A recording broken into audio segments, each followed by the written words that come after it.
Hello বন্ধুরা, আজকে আমি আবার চলে এসেছি একটা নতুন রিজনিং ভিডিও নিয়ে। আজকে আমরা শিখব ব্লাড রিজনিং এর কিছু ইম্পর্টেন্ট ট্রিক্স। পরীক্ষাতে ব্লাড রিজনিং এর অঙ্ক দেখলেই আমাদের মাথা ঘুরতে থাকে যে এটা কি করে সলভ করব।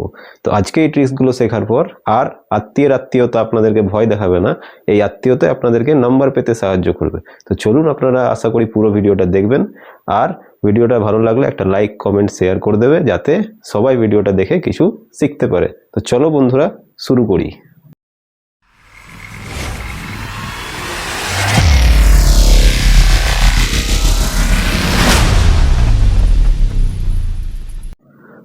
তো ব্লাড রিলেশনের অঙ্ক করার আগে বন্ধুরা আমাদেরকে তিনটে ইম্পর্টেন্ট ব্যাপার বুঝতে হবে। কি কি? একটা হচ্ছে আপার জেনারেশন। আপার জেনারেশন কোনগুলো? যারা আমাদের থেকে বয়সে বড় হবে। তাতে কারা কারা আসবে? বাবা, মা, কাকু, কাকিমা, জেঠু, জেঠিমা, এরা সবাই আপার জেনারেশনে আসবে। তো আপার জেনারেশনকে আমরা ডিনোট করব এইরকমভাবে। আর তারপরে আসছে আমাদের জেনারেশন। আওয়ার জেনারেশন মানে কারা হবে? যারা আমাদের সাথে সমবয়সী। তার মানে কারা? আমার ভাই বোন হতে পারে, আমার কাজিন মানে আমাদের কাকু কাকিমার, জেঠু জেঠিমার ছেলেমেয়েরা, এরা সব হচ্ছে আমাদের নিজেদের জেনারেশন। সেটা আমরা কীভাবে ডিনোট করব? এইরকম অ্যারো দিয়ে। আমাদের নিজেদের লেভেলে তো এরকম দেবো। আর নেক্সট কারা আসছে? Lower generation. তো লোয়ার জেনারেশনে কারা পড়বে? যারা আমাদের থেকে বয়সে ছোট। কারা পড়বে সেই লেভেলে? সেই লেভেলে পড়বে আমাদের ছেলে মেয়ে বা আমাদের ভাই বোনের যারা ছেলে মেয়ে, তারা হচ্ছে লোয়ার জেনারেশন। তো লোয়ার জেনারেশনটা আমরা দেখাবো ডাউন অ্যারো এরকম দিয়ে, এরকম সিম্বল দিয়ে। তো চলো এইগুলো ইউজ করে আমরা নেক্সট যে ব্লাড রিলেশনিং এর অঙ্কগুলো আছে সেগুলো কমপ্লিট করার চেষ্টা করব। হ্যাঁ, কিছু রিলেশন এখনও রয়ে গেল, যেরকম শ্বশুর শাশুড়ি হতে পারে, শালা শালি হতে পারে, এইসব আছে। তো সেগুলোও আমরা যে অঙ্কগুলো করব তাতে আমরা পরিষ্কারভাবে বুঝতে পারবো। খুব সহজেই আমি তোমাদেরকে বোঝানোর চেষ্টা করব। আশা করছি তোমরা খুব ভালোভাবে বুঝতে পারবে এবং এই অঙ্কগুলো আর পরীক্ষাতে তোমাদের টেনশন দেবে না। তো চলো শুরু করি। তো প্রথম কোশ্চেন বন্ধুরা দেখি আমরা কি বলছে। B is the father of X. তাহলে ফাদার বলেছে, আপার জেনারেশন, তাহলে আপ অ্যারো দিলাম বি, এখানে এলো এক্স, তাহলে এক্স এর ফাদার হলো বি। বি কে আমরা প্লাস দিয়ে ডিনোট করলাম। কেন প্লাস দিয়ে ডিনোট করলাম? কেননা বি হচ্ছে ফাদার মানে মেল, তাই মেলকে আমরা প্লাস দিয়ে ডিনোট করব, ফিমেলকে মাইনাস দিয়ে ডিনোট করব। এক্সকে এখন আমরা কিছু দিচ্ছি না প্লাস মাইনাস, কেন এক্স ছেলে না মেয়ে আমরা এখনো জানি না। নেক্সট লাইনে বলেছে বি হ্যাজ অনলি 2 চিলড্রেন। ঠিক আছে, বি এর 2টো চিলড্রেন আছে, মানে এক্স এর সাথে আরও কেউ আছে, সেটা আমরা এখনো জানি না। নেক্সট বলছে X is the Y, X is the brother of Y. তাহলে এক্স যদি ব্রাদার অফ ওয়াই হয় তাহলে এক্স এর সাথে সেম জেনারেশনে কে এলো? ওয়াই এলো। তাহলে এবার বলে দিয়েছে এক্স হচ্ছে ওয়াই এর ব্রাদার, মানে এও এক্স ও মেল হয়ে গেল। তাহলে এক্স কেও আমরা প্লাস দিয়ে ডিনোট করে দিলাম। ঠিক আছে। Next Y is the daughter of Z. এবার এক্স ওয়াই ব্রাদার হয়ে গেল, আবার ওয়াই বলেছে যে জেড এর ডটার, মানে ওয়াই এর আপার জেনারেশনে কে এলো?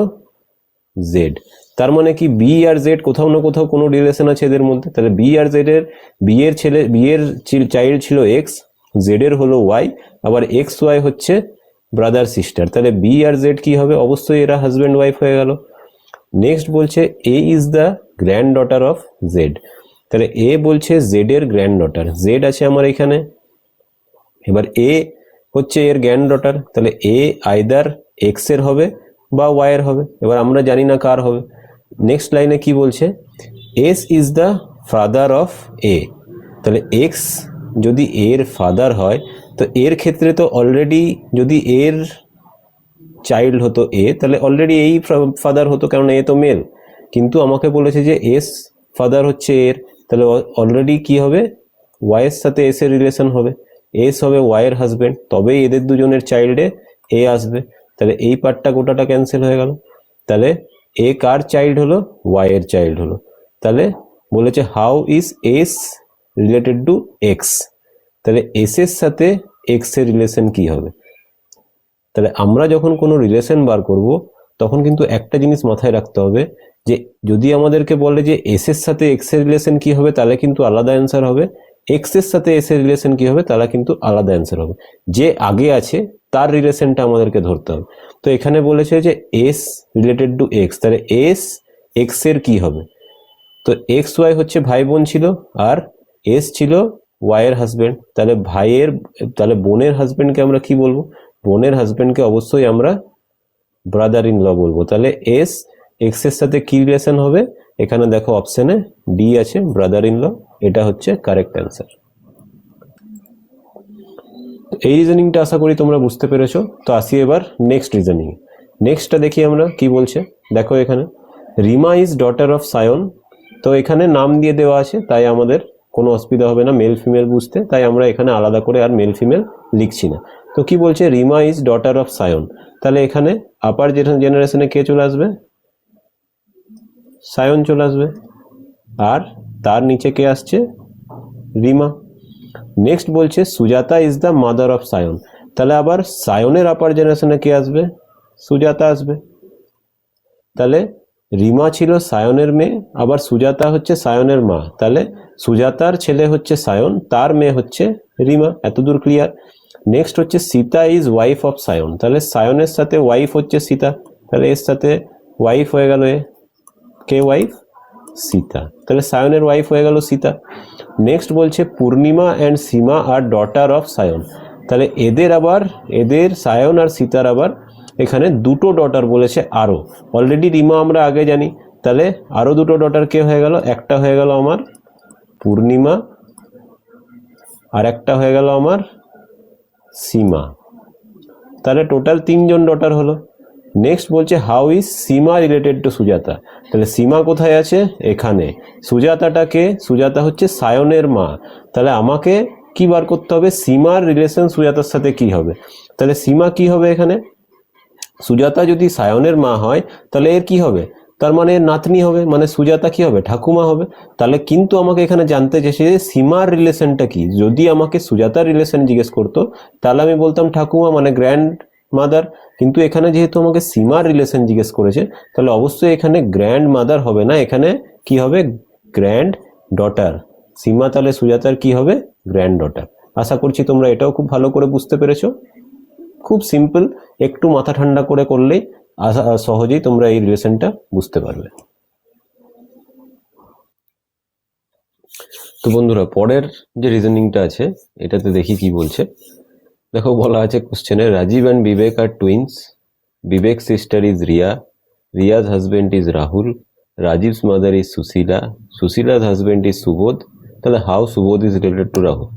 তো এই ধরনের পরীক্ষায় কোশ্চেন এলে পরে আমাদের মনে হয় দূর পরীক্ষাতে আর এটা অ্যাটেন্ডই করবো, কিন্তু তার সেরকম ভাবার কোনো কারণ নেই। খুব ইজি কোশ্চেন, যখন এরকম থাকবে অনেকগুলো লাইন বাই লাইন আমাদেরকে করে যেতে হবে। তো ফার্স্টে দেখো কি বলেছে, Rajiv and Vivek R twins. তো রাজীব আর বিবেক আর টুইন্স মানে কি, এরা সেম লেভেলের সেম এজের, তাহলে রাজীব আর বিবেক এরা টুইন্স বলেছে। টুইন্স নাম দিয়ে বুঝতে পারছি আমরা এখানে যে ব্রাদার হবে, তো এখানে আর নাম দিয়ে যেহেতু আছে সে মেল ফিমেল আলাদা করে আমরা দেখাচ্ছি না, তো সেম লেভেলের হলো। নেক্সট বলেছে বিবেক সিস্টার ইজ রিয়া, তাহলে আবার বিবেকের সিস্টার হচ্ছে রিয়া, তাহলে এটাও বিবেকের সাথে সেম লেভেলে। তাহলে রাজীব, বিবেক আর রিয়া তিনজন ব্রাদার সিস্টার হয়ে গেল। রিয়াজ হাজবেন্ড ইজ রাহুল, তাহলে রিয়ার হাজবেন্ড হচ্ছে রাহুল, তাহলে রিয়ার সাথে কার প্লাস হলো, রাহুলের, কারণ এখানে বলেছে Riya's husband is Rahul. Next হচ্ছে আবার রাজীবস মাদার ইজ সুশীলা, তাহলে রাজীবস মাদার বলেছে সুশীলা, তাহলে রাজীব থেকে আমরা আপ অ্যারো দিলাম, এই দিলাম সুশীলা। তাহলে রাজীবের মাদার যদি সুশীলা হয় আর রাজীব বিবেক টুইন্স আছে আর বিবেকের সিস্টার রিয়া আছে, তাহলে এই তিনজনেরই মাদার সুশীলা হবে, কোনো প্রবলেম নেই এতে। নেক্সট বলছে সুশীলাজ হাজবেন্ড ইজ সুবোধ, তাহলে সুশীলার সাথে আমরা প্লাস করে দেবো সুবোধ। তাহলে কি হয়ে গেল, এদের মাদার হয়ে গেল সুশীলা আর ফাদার হয়ে গেল সুবোধ। ঠিক আছে, তাহলে এবার আমাদেরকে বলেছে how Subodh is related to Rahul, তাহলে এখানে আছে সুবোধ, এখানে আছে রাহুল, তাহলে এদের দুজনের রিলেশন কি হবে। তাহলে সুবোধের রিলেশন জিজ্ঞেস করেছে রাহুলের সাথে। এটাতে একটা কনফিউজিং ব্যাপার যে রাহুলের রিলেশন যদি সুবোধের সাথে জিজ্ঞেস করে তাহলে আলাদা অ্যান্সার হবে, সুবোধের রিলেশন যদি রাহুলের সাথে জিজ্ঞেস করে তাহলে আলাদা অ্যান্সার হবে। তাহলে এখানে যে ফার্স্টে আছে সুবোধ আছে ফার্স্টে, তাহলে সুবোধের মেয়ে ছিল রিয়া, তাই তো, এই হচ্ছে সুবোধ, এখানে আছে সুবোধ, এর মেয়ে হচ্ছে রিয়া, রিয়ার হাজবেন্ড হচ্ছে রাহুল, তাহলে রাহুল আর সুবোধে কি সম্পর্ক হবে, অবশ্যই শ্বশুর জামাইয়ের সম্পর্ক হবে, তাহলে সুবোধ এখানে কি হবে, অবশ্যই এর ফাদার ইন ল হবে, মানে শ্বশুর মশাই হবে। তাহলে অ্যান্সার দেখি আমরা, এখানে অপশন সি অ্যান্সার, যে সুবোধ এর সঙ্গে রাহুলের রিলেশন কি, ফাদার ইন ল। এটাই যদি রাহুলের সঙ্গে সুবোধের রিলেশন জিজ্ঞেস করতো তাহলে কিন্তু এটা হতো সান ইন ল। তাহলে তো আশা করছি তোমরা বুঝতে পেরেছো, খুব ইজি অঙ্ক, খালি একটু বড় করে দেওয়া আছে বলে কনফিউজিং। সো ভালো করে স্টেপ ওয়াইজ বুঝে করলে কোনো প্রবলেম নেই, তোমরা এইভাবে সহজেই পরীক্ষাতে অঙ্কটা করে নিতে পারবে। তাহলে আমরা যাই এবার নেক্সট কোশ্চেনে। তো দেখো নেক্সট কোশ্চেন বলছে A his brother of D. আমরা কি করব বললাম যে স্টেপ ওয়াইজ করব, তাহলে আমরা এবার একদম স্টেপ ওয়াইজ করার চেষ্টা করছি। প্রথমে বলেছে এ ইজ ব্রাদার অফ ডি, তাহলে এ আর ডি এরা হচ্ছে ব্রাদার। এখানে যেহেতু নাম দিয়ে নেই তাই আমরা মেল ফিমেল করে বোঝার চেষ্টা করব। তাহলে এ ব্রাদার বলে দিয়েছে, তাহলে এ মেল হবে, মেলকে আমরা প্লাস দিয়ে ডিনোট করলাম। তারপর বলেছে D is father of B, তাহলে ডি আবার বলেছে বি এর ফাদার। এখানে বি কোথাও নেই কিন্তু ডি আছে, তাহলে ডি যদি বি এর ফাদার হয় তাহলে ডি আপে থাকবে, বি নিচে থাকবে, বি এর আপার জেনারেশন হচ্ছে ডি, তো ডি ফাদার বলে দিয়েছে, তাহলে একেও আমরা প্লাস দিয়ে ডিনোট করলাম। বি অ্যান্ড সি আর সিস্টার্স, আবার বি এর সিস্টার বলেছে সি, তাহলে বি আর সি সেম লেভেলে হয়ে গেল, এরা দুজন সিস্টার, তাহলে ফিমেল, এদেরকে মাইনাস দিয়ে ডিনোট করে দিলাম। নেক্সট আবার বলেছে F is the father of A, তাহলে এইখানে চলে এলো এ, তাহলে F is the father of A, তাহলে এর আপার জেনারেশন হয়ে গেল এফ, তাহলে এও প্লাস দিয়ে ডিনোট হলো। এবার আমাকে রিলেশন বার করতে বলেছে how C is related to F, তাহলে সি এর সাথে এফ এর রিলেশন কি হবে। তাহলে ভালো করে দেখো বন্ধুরা, খুব সহজ ব্যাপার।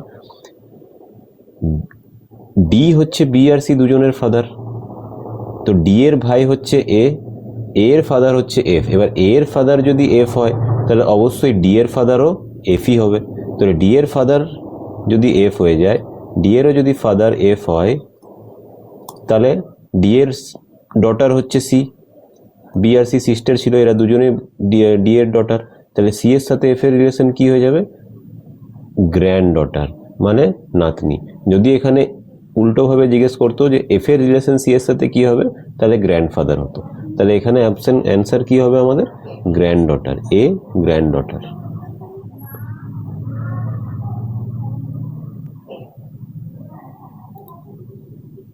তো বন্ধুরা আশা করছি তোমরা এই ভিডিওটা সবকিছু পরিষ্কারভাবে বুঝতে পেরে গেছো। খুব সহজ ব্যাপার, পরীক্ষাতে কোনো টেনশন না নিয়ে স্টেপ ওয়াইজ পড়লে তোমরা সবটাই ভালোভাবে করতে পারবে। তো পরের ভিডিওতে আমরা আবার এই ব্লাড রিলেশন সংক্রান্ত অন্য কিছু অঙ্ক নিয়ে তোমাদের সামনে আসবো। এটা একবারে শেষ হওয়ার টপিক নয়, আরও কিছু অন্য টাইপের অঙ্ক আছে, সেগুলো আমরা বোঝাবার চেষ্টা করব। ততক্ষণ তোমরা শিখতে থাকো, পড়তে থাকো আর এগিয়ে যাও। আর অবশ্যই এই ভিডিওটা ভালো লাগলে একটা লাইক, কমেন্ট আর সাবস্ক্রাইব করে দেবে, যাতে অন্যরাও এই ভিডিওটা দেখে কিছু শিখতে পারে। Thank you.